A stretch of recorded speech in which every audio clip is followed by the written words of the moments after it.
Assalamualaikum warahmatullahi wabarakatuh. Perkenalkan, nama saya Vinka Amelia Surya Putri dari kelas Sistem Informasi B dengan NIM 220512146061. Di sini saya akan mempresentasikan hasil tugas yang telah saya selesaikan, yaitu jenis-jenis memori komputer. Di slide yang pertama ini ada pengertian dari memori komputer. Memori komputer adalah perangkat keras atau hardware yang digunakan untuk menyimpan data berupa informasi atau instruksi yang bersifat sementara maupun permanen.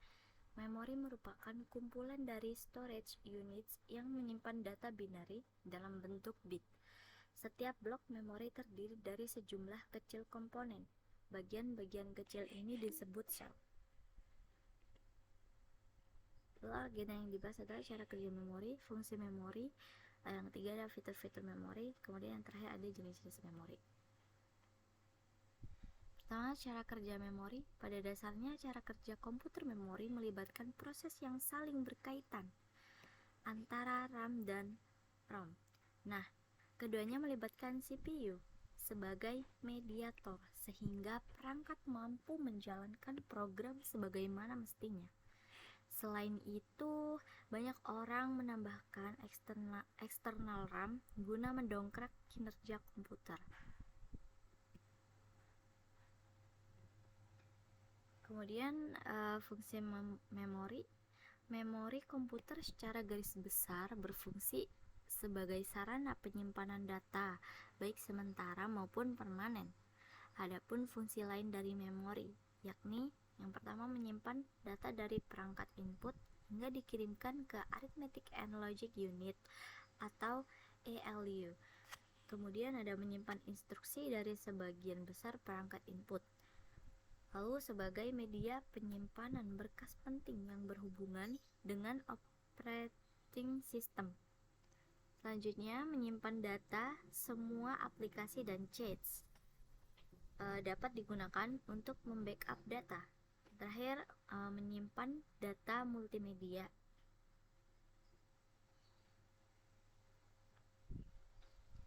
Fitur-fitur memori. Yang pertama ada lokasi memori. Fitur tersebut menandakan lokasi penempatan memori, apakah berada di dalam atau internal atau di luar eksternal. Nah, memori internal juga disebut sebagai memori utama karena tertanam dalam komputer memori. Misalnya memori utama itu chats dan register. Sedangkan memori eksternal merupakan media penyimpanan yang berada di luar atau terpisah dari perangkat, seperti USB, disk, CD, tape, dan lain-lain. Lalu yang kedua ada kapasitas memori. Kapasitas memori merupakan salah satu hal penting dari memori komputer, baik internal maupun eksternal.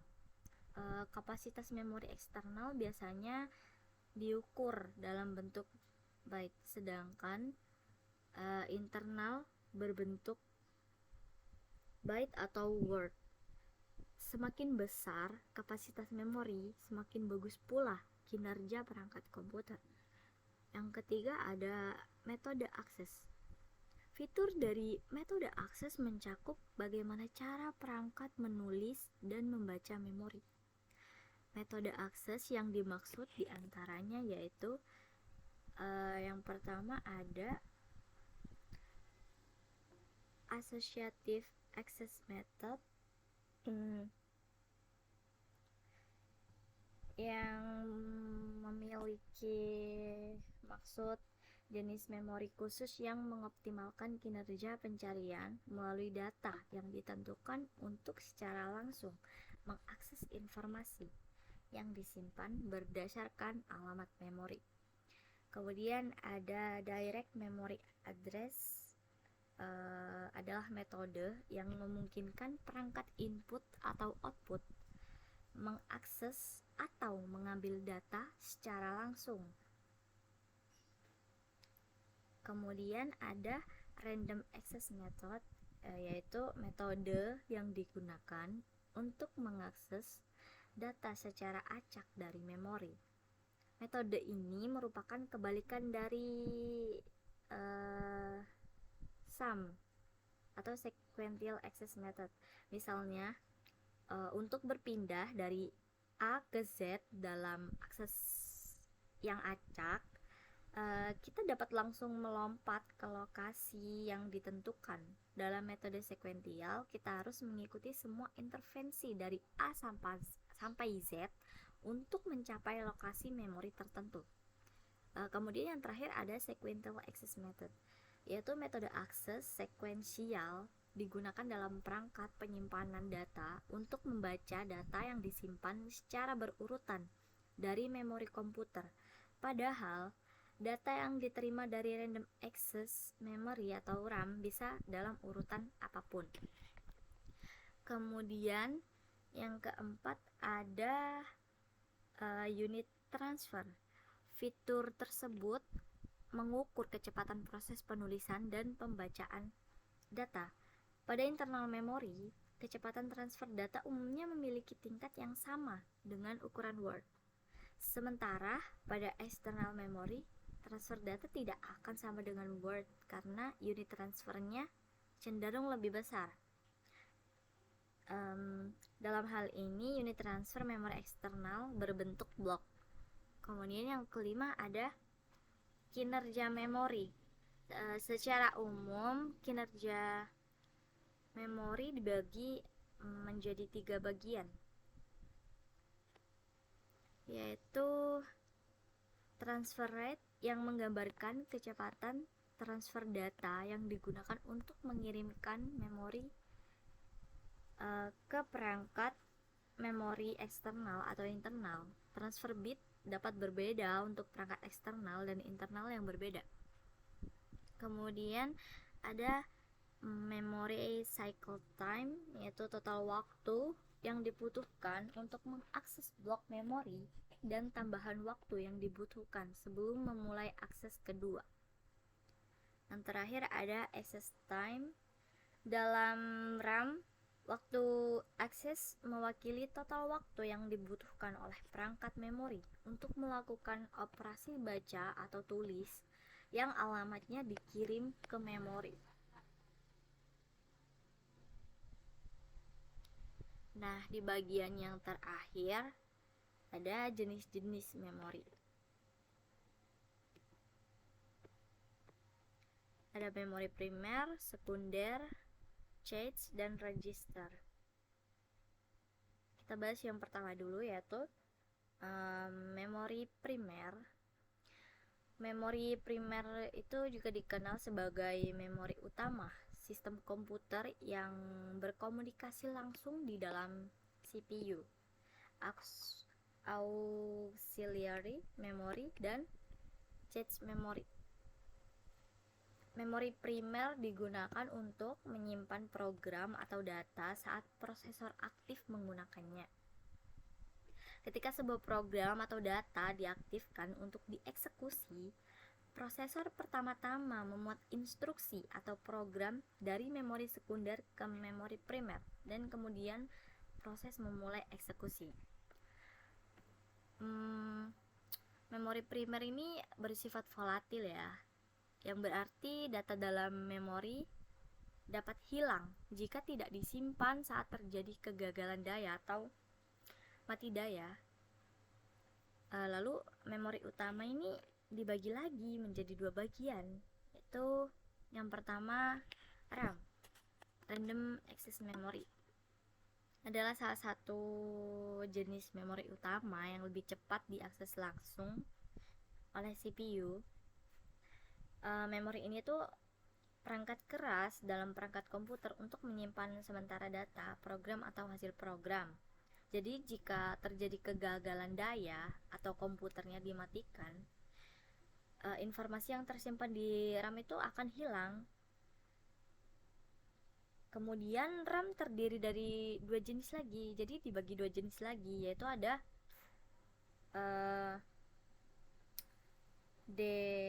DRAM sama SRAM. Nah, kalau DRAM ini jenis memori jenis RAM yang digunakan untuk menyimpan dinamis data dalam RAM. Dalam DRAM, setiap sel membawa informasi 1 bit. Sel terdiri dari 2 bagian, yaitu kapasitor dan transistor. Ukuran kapasitor dan transistornya sangat kecil, sehingga membutuhkan jutaan untuk disimpan dalam satu chip. Oleh karena itu, chip DRAM dapat menyimpan lebih banyak data daripada chip SRAM dengan ukuran yang sama. Namun, kapasitor perlu terus diperbarui untuk menyimpan informasi karena DRAM tidak stabil. Jika daya dimatikan, penyimpanan data di memori hilang. Kemudian ya ada SRAM, yaitu Static Random Access Memory, yaitu jenis RAM yang digunakan untuk menyimpan data statis di dalam memori. Artinya penyimpanan data di SRAM ini tetap aktif selama sistem komputer memiliki catu daya. Namun data hilang di SRAM saat terjadi kegagalan daya. Jadi ya hampir-hampir mirip lah sama yang DRAM. Kemudian jenis memori utama yang kedua ada ROM, yaitu Read Only Memory.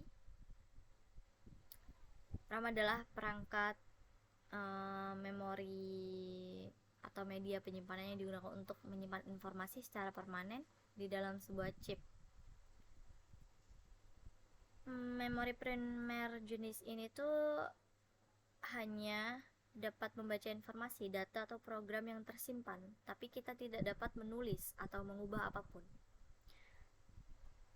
RAM bersifat non-volatil, yang artinya informasi yang disimpan tidak dapat hilang, bahkan ketika daya dimatikan atau sistem dimatikan.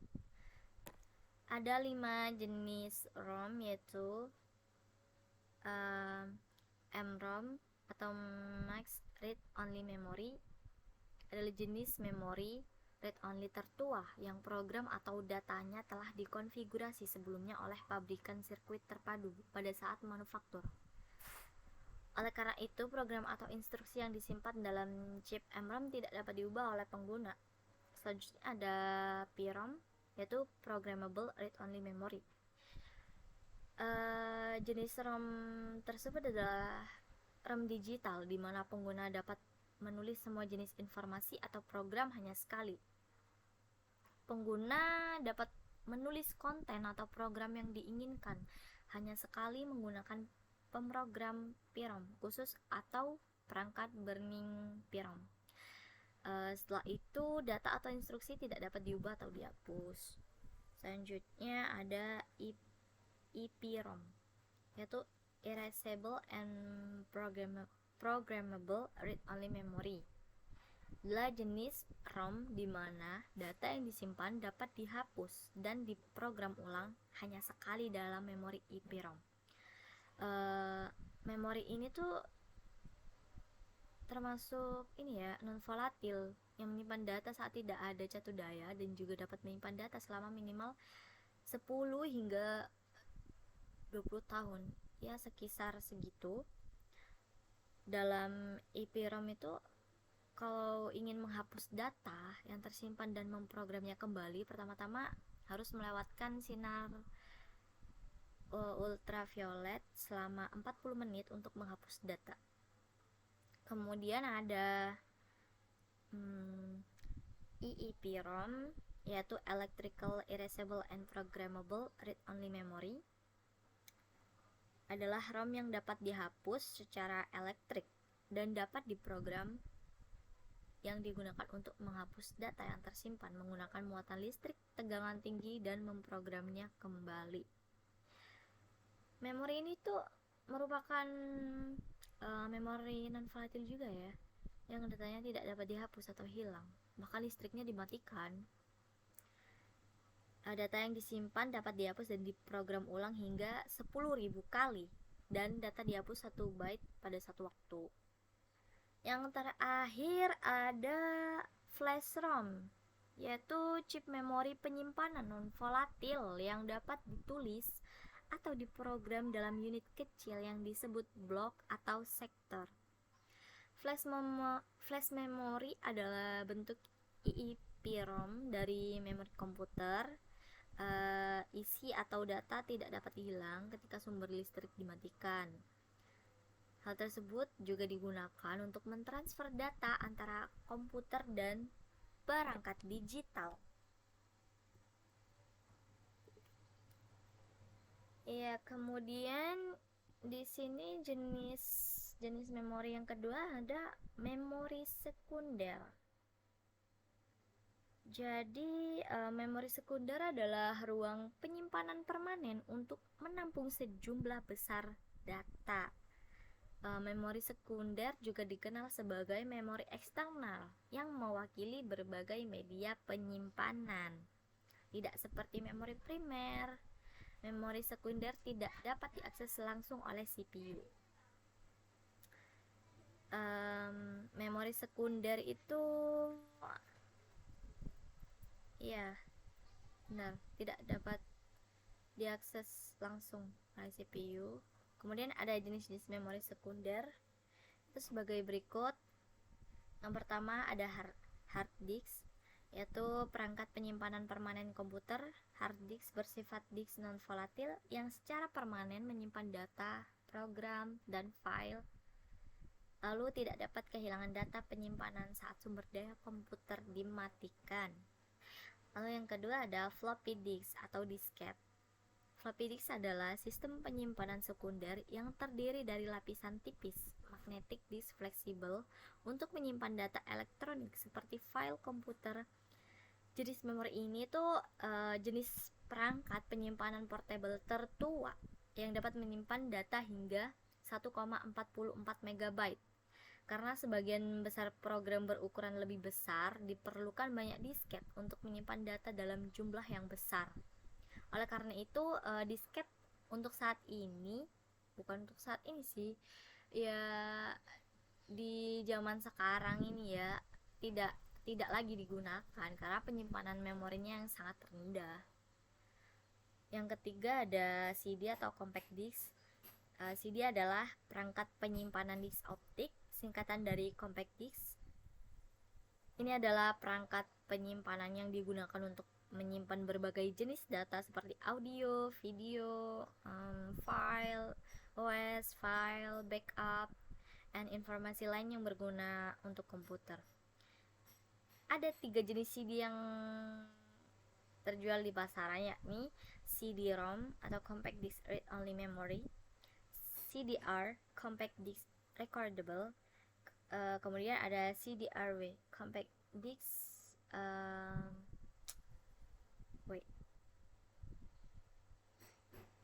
tadi CDRW itu Compact Disc Rewritable. Lalu ada DVD drive dibagi menjadi 3 jenis seperti DVD-ROM, Read Only Memory, DVD-R Recordable, dan DVD-RW Rewritable atau Erasable. Kemudian yang kelima ada Blu-ray disc atau BD. Blu-ray adalah perangkat penyimpanan cakram optik yang digunakan untuk menyimpan sejumlah besar data atau rekaman video definisi tinggi dan memutar file media lainnya. Misalnya, compact disc memungkinkan untuk menyimpan 700 MB data dan DVD menyediakan kapasitas penyimpanan hingga 8 GB, sedangkan Blu-ray disc menyediakan yang lebih besar, yaitu 28 GB ruang untuk menyimpan data. Lalu yang terakhir ada pendrive. Pendrive sendirinya adalah perangkat portable yang digunakan untuk menyimpan data secara permanen. Perangkat penyimpanan ini juga dikenal sebagai USB flash drive. Kemudian yang ketiga ini ada memory chips. Memory chips adalah memori komputer berbasis chip berukuran kecil yang terletak di antara CPU dan memori utama. Memory cache menyimpan semua data dan instruksi yang sering digunakan oleh CPU komputer. Cache lebih cepat dari memori utama dan kadang-kadang disebut juga memori CPU karena sangat dekat dengan chip CPU. Adapun tingkatan dari memory cache yaitu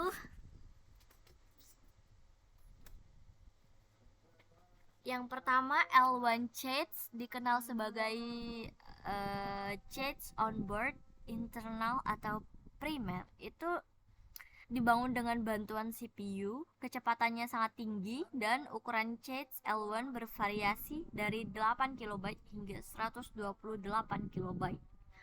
Kemudian yang kedua ada L2 cache, dikenal sebagai cache eksternal atau sekunder, yang membutuhkan waktu akses cepat untuk menyimpan data sementara.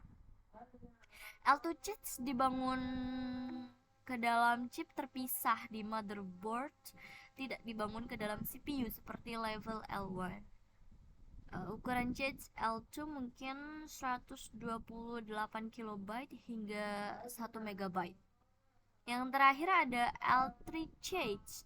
Level cache L3 umumnya digunakan dengan kinerja dan kapasitas komputer yang tinggi. Dibangun ke dalam motherboard, kecepatannya sangat lambat dan ukuran maksimalnya mencapai 8 MB. Oke, masuk ke bagian terakhir. Jenis yang terakhir nih ada memory register. Memory register adalah tempat penyimpanan sementara untuk menyimpan dan mentransfer data dan instruksi ke komputer. Memory register termasuk memori terkecil dan tercepat dari komputer. Ini adalah bagian dari memori komputer yang terletak di CPU sebagai bentuk register. Memori register berukuran 16, 32, dan 64 bit. Ini menyimpan sementara instruksi data dan alamat memori yang berulang kali digunakan untuk memberikan respons yang lebih cepat ke CPU. Sekian presentasi dari saya. Apabila terdapat salah kata, mohon dimaafkan. Terima kasih. Wassalamualaikum warahmatullahi wabarakatuh. Semoga bermanfaat ya.